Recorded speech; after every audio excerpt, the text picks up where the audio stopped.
Hi hello friends, good morning. இன்றைக்கி ஒரு new வேர்டை பற்றி பார்க்கலாம். ஸ்லெண்டரர். ஸ்லெண்டரர் அப்படின்றது ஒரு அட்ஜெக்டிவ் வேர்ட். ஸ்லெண்டரர் அதுக்கு மீனிங் என்னென்னா, a person who spreads false and harmful statements about someone. அதாவது ஒருத்தவங்களை பற்றி தவறான ஒரு கருத்தையும் அவங்களுக்கு தீங்கு விளைவிக்கக்கூடிய ஒரு கருத்துகளையும் வெளியிடுவது தான் அந்த மாதிரி செய்கிறவங்க ஸ்லெண்டரர். A person who spreads false and harmful statements about someone.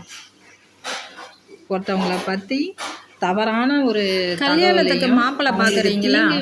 மாப்பிள்ளையை பற்றி தெரிஞ்சுக்கணும்னா அவருடைய நல்ல விஷயங்கள், நல்ல குணங்களை பற்றி தெரிஞ்சுக்கணும்னா அவருடைய நண்பனுக்கிட்ட கேளுங்க.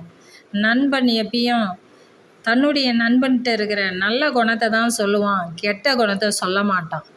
அவனை பற்றி முழுமையாக தெரிஞ்சுக்கணும், அவங்ககிட்ட இருக்கிற கெட்ட விஷயங்களை பற்றி தெரிஞ்சுக்கணும், கெட்ட குணத்தை தெரிஞ்சுக்கணுன்னா அவனுடைய விரோதி யார்